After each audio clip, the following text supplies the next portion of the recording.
Audio Jungle.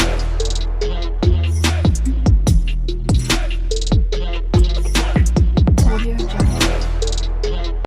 নমস্কার, আমি শম্পা। আজও চলে এসেছি একটি ভূতের গল্প নিয়ে। গল্পটির নাম মাঝি, শীর্ষেন্দু মুখোপাধ্যায়ের লেখা। জয়চাঁদ বিকেলের দিকে খবর পেল তার মেয়ে কমলির বড় অসুখ। সে যেন আজই একবার গায়ের বাড়িতে যায়। খবরটা এনেছিল দিনু মণ্ডল, তার গায়েরই লোক। জয়চাঁদ তাড়াতাড়ি বড় সাহেবকে বলে ছুটি নিয়ে নিল। বুকটা বড় দূর দূর করছে। তার ওই একটি মেয়ে, বড্ড আদরের, মাত্র 5 বছর বয়স। অসুখ হলে তাদের গায়ে বড় বিপদের কথা। সেখানে ডাক্তার বদ্যি নেই, ওষুধপত্র পাওয়া যায় না। ওষুধ বলতে কিছু পাওয়া যায় মুদির দোকানে। তা মুদির রোগের লক্ষণ শুনে তবে ওষুধ দেয়, তাতেই যা হওয়ার হয়। কাজেই জয়চাঁদের খুব দুশ্চিন্তা হচ্ছিল। দুশ্চিন্তার আরো কারণ হলো আজ সকাল থেকেই দুর্যোগ চলেছে। যেমন বাতাস তেমনি বৃষ্টি। এই দুর্যোগের দিনে সুন্দরবনের গায়ে পৌঁছানো খুবই কঠিন ব্যাপার। দিনু মণ্ডল বলল, পৌঁছাতে পারবে না বলে ধরেই নাও। তবে বাস ধরে যদি ধামাখালি পর্যন্ত যদি যাওয়া যায়, খানিকটা এগিয়ে থাকা হলো। সকালবেলা নদী পেরিয়ে বেলাবেলি গায়ে পৌঁছানো যাবে। জয়চাঁদ আর দিনু মণ্ডল দুর্যোগ মাথায় করে বেরিয়ে পড়ল। যাবার পথে একজন ডাক্তারের চেম্বারে ঢুকে কিছু ওষুধও নিয়ে নিল জয়চাঁদ। এরপর ভগবানই ভরসা। বৃষ্টির মধ্যে বাস ধরল তারা। তবে এই বৃষ্টিতে গাড়ি মোটেই চলতে চায় না, দুপা গিয়েই থামে। ইঞ্জিনে জল ঢুকে গাড়ি বন্ধ হয়ে যায় বারবার। যত এসব হয় ততই জয়চাঁদের ধৈর্য হারিয়ে ছটফট করতে থাকে। যে গাড়ি বিকেল 5টায় ধামাখালি পৌঁছানোর কথা, পৌঁছাতে পৌঁছাতে রাত 9টা বেজে গেল। ঝড় বৃষ্টি আরো বেড়েছে। ঘাটের দিকে কোনো লোকজন নেই। তবু ছাতা মাথায় ভিজতে ভিজতে দুজনে ঘাটে এসে দেখল নৌকো বা ভটভটির নামগন্ধই নেই। নদীতে বড় বড় সাংঘাতিক ঢেউ উঠছে। বাতাসের বেগও প্রচণ্ড। উন্মাদ ছাড়া এই আবহাওয়ায় কেউ নদী পেরোবার কথা কল্পনাও করবে না এখন। দিনু মণ্ডল বলল, চলো ভাইয়া, ওই বাজারের কাছে আমার পিস্তত ভাইয়ের বাড়ি। আজ রাতটা তার কাছে গিয়ে কাটাই। জয়চাঁদ রাজি হলো না, বলল, তুমি যাও দা, আমি আর একটু দেখি যদি কোনো কিছু পাওয়া যায়। পাগল নাকি? আজকে নৌকা ছাড়া কোনো উপায় আছে? 3 হাত যেতে না যেতেই তো নৌকা উল্টে তলিয়ে যাবে। জয়চাঁদ হতাশ গলায় বলল, ঠিক আছে, তুমি তাহলে একটু গিয়ে জিরাও গিয়ে। আর আমি যদি কোনো উপায় না বার করতে পারি তাহলে আমিও পরে আসছি। দিনু মণ্ডল ফিরে গেল।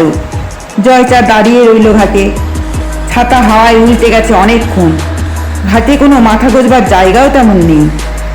জয়চাঁদ বৃষ্টি বাতাস উপেক্ষা করে ঘাটে ভিজতে লাগলো। মেয়ের কথা ভেবে কাঁদলেও খানি। কে জানে কেমন আছে মেয়েটা। ভগবানই ভরসা। কতক্ষণ কেটেছে তা বলতে পারবে না জয়চাঁদ। সময়ের হিসেব তার মাথা থেকে উড়ে গেছে। বসে আছে তো বসেই আছে। ঝড় বৃষ্টি একসময় প্রচণ্ড বেগে উঠল, এমন সাংঘাতিক যে জয়চাঁদ দুবার বাতাসের ধাক্কায় পড়েও গেল। জলে কাদায় মাখামাখি হলো তার সর্বাঙ্গ। সামনেই ঘুটঘুটি অন্ধকার নদী।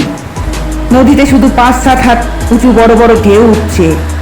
সত্যি এই নদীতে দিশি নৌকা বা ভটভটি চলা অসম্ভব।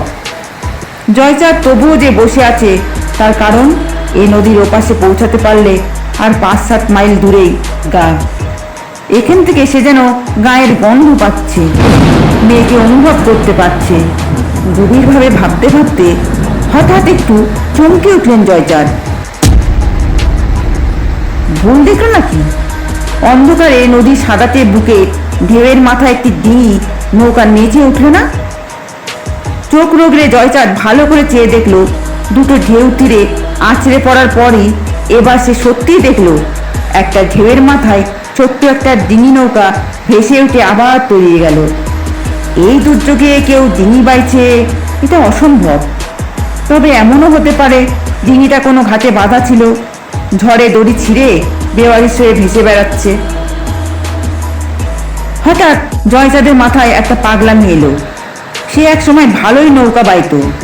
ডিঙিটা ধরে একবার চেষ্টা করবে। পারবে না ঠিক কথা, কিন্তু এভাবে বসে থাকাও আর মনে হয় না। ডিঙি নৌকা সহজে ডোবে না। একবার ভেসে পড়তে পারলে এ জানে কি হয়। জয়চাঁদ তার ঝোলা ব্যাগটা ভালো করে কোমরে বেঁধে নিল, তারপর ঘাটে নেমে জলে ঝাঁপিয়ে পড়ল। ডিঙিটা একটা গোঁকটা খেয়ে নাগালের মধ্যে চলে এসেছে প্রায়। জয়চাঁদ ঢেউয়ের ধাক্কায় পিছিয়ে এবং ফের এগিয়ে কোনো রকমে ডিঙিটার কানা ধরে ফেলল। এই ঝড় জলের সঙ্গে যুদ্ধ করে ডিঙি ধরে রাখা মুশকিল। জয়চাঁদ ডিঙিটাকে টেনে আনলো পারে। তারপর অন্ধকার হয়ে যাওয়ার চোখে যা দেখলো তাতে তার চোখ চড়ক গাছ। নৌকার খোলের মধ্যে জলে একটা লোক পড়ে আছে, সম্ভবত বেঁচে নেই। জয়চাঁদ বড় দুঃখ পেল। লোকটা বোধহয় পেটের দায়ে মাছ টাছ ধরতে এই ঝড়ে জলে বেরিয়েছিল। প্রাণটা গেল। জয়চাঁদ নৌকাটা ঘাটের খুঁটির সঙ্গে বেঁধে লোকটাকে পাঁজা করে তুলে এনে ঘাটের পাথরে উপর করে শোয়ালো। প্রাণ থাক বা নাই থাক, বাঁচানোর একটা চেষ্টা তো করা দরকার। সেই লোকটার পিঠ বারবার ঘন ঘন চাপ দিতে লাগলো যাতে পেটের জল বেরিয়ে যায়। সে হাতড়ে হাতড়ে বুঝতে পারলো লোকটা বেশ রোগা, জরাজীর্ণ চেহারা, বোধহয় বুড়ো মানুষ। খানিকক্ষণ চেষ্টার পর যখন জয়চাঁদ হাল ছেড়ে দিতে যাচ্ছিল তখন লোকটার গলা দিয়ে একটা অস্ফুট আওয়াজ বেরিয়ে এলো, গোছের।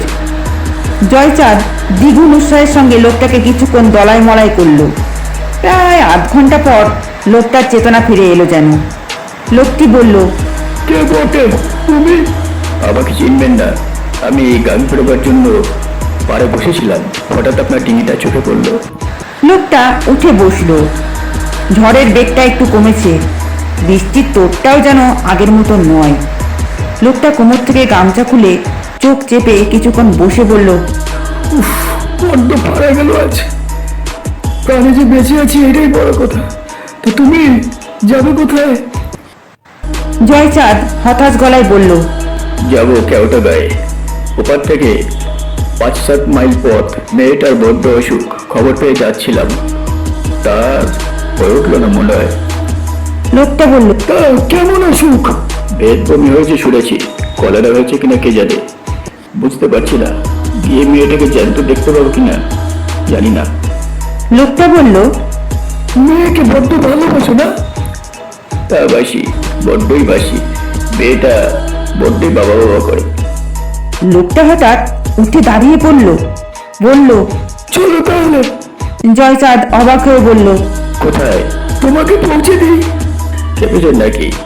আপনি সবেমাত্র প্রাণে বেঁচেছেন, এখন নৌকা বাইতে গেলে মারা পড়ে যাবেন আপনি নিকাজ। আমার মেয়ে যা হওয়ারটা হয়েই গেছে, আর এই দুর্যোগে নদী পেরোনো সম্ভব নয়। রোগা লোকটা গামছা কোমরে বেঁধে নিয়ে বলল, ওহে, বাচ্চা মরা তো আছে, সে কি আর আমাদের হাতে আছে? আমাদের হাতে যেটা আছে সেটা হলো চেষ্টা। ওহে, নৌকা উঠে পড়ো, তারপর ভগবান যা করে তাই করুক। লোকটার গলার স্বরে কি ছিল কে জানে। জয়চাঁদ উঠে পড়ল। বুড়ো লোকটা নৌকার কোল থেকে একটা বৈঠা তুলে নিয়ে গলুয়ে বসল। অন্য প্রান্তে জয়চাঁদ। উত্তাল ঢেয়ে নৌকাটা ঠেলে দিয়ে লোকটা বৈঠা মারতে লাগলো। ডিঙিটা একটা ঢেউয়ের মাথায় উঠে পর মুহূর্তে জলের উপত্যকায় নেমে যাচ্ছিল। আবার উঠলো, আবার নামলো, ওঠা আর নামা। মাঝদরিয়ায় প্রচণ্ড তুফানে উত্তাল ঢেউয়ে ডিঙিটা যেন ওলট পলট খেতে লাগলো। কিন্তু জয়চাঁদ দুই হাতে শক্ত করে নৌকাটা দুটো ধার চেপে অবাক চোখে দেখলো জীর্ণ বৃদ্ধ মানুষটা যেন শালকুটির মতো দাঁড়িয়ে। হাতের বইটা যেন জলকে তোলপাড় করে সব বাধা ভেঙে নৌকাটি তীর গতিতে নিয়ে চলেছে। একটা বিশাল দোতলার সমান ঢেউ তেড়ে আসছিল বাদিক থেকে। জয়চাঁদ সেই করাল ঢেউয়ের চেহারা দেখে চোখ বুজে ফেলেছিল। কে যেন চেঁচিয়ে বলল, জয়চাঁদ, ভয় পেও না। অবাক হয়ে জয়চাঁদ ভাবলো, আমার নাম তো এর জানার কথা নয়। ঢেউয়ের পর ঢেউ পার হয়ে একসময় নৌকাটা ঘাটে এসে লাগলো। লোকটা লাফ দিয়ে নেমে ডিঙিটাকে ঘাটের খুঁটির সঙ্গে বেঁধে ফেলে বলল, এই ঘাট ছিল জয়চাঁদ? জয়চাঁদ অবাক হয়ে অন্ধকারে একটা মস্ত বটগাছের দিকে চেয়ে বলল, কি আশ্চর্য, এটা তো আনন্দপুরের ঘাট, আমার গায়ের লাগা। এখানে এত তাড়াতাড়ি এলাম কি করে? নৌকায় আনন্দপুর আসতে তো 7-8 ঘন্টা সময় লাগে। ঝড়ের দৌলতে এসে গেছে বাবু। জয়চাঁদ মাথা নেড়ে বলল, না না না, ওই ঝড় তো উল্টো দিকে। যাই হোক, পৌঁছে তো গেছো। জয়চাঁদ একটু দ্বিধায় পড়ে হঠাৎ বলল, আপনি আপনি কে? আমি আমি তো একজন মাঝি। তোমার দয়ায় প্রাণ ফিরে পেয়েছি আমি। জয়চাঁদের চোখে জল এলো। মাথা নেড়ে বলল, আপনাকে প্রাণ ফিরে দিতে পারি, সে ক্ষমতা আমার নেই। আসলে আপনি কে? বাড়ি যাও জয়চাঁদ, মেয়েটা তোমার পচ্ছে হয়েছে।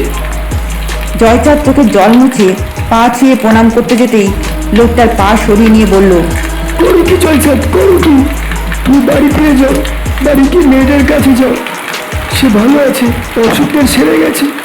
জানি মাঝি, আপনি তাকে রক্ষা করেন, তাকে মারে কে? বুড়ো মাঝি একটু হাসল। তারপর উত্তাল ঝড়ের মধ্যে বিশাল গাঙে তার ছোট্ট ডিঙিটা নিয়ে কোথায় চলে গেল কে জানে।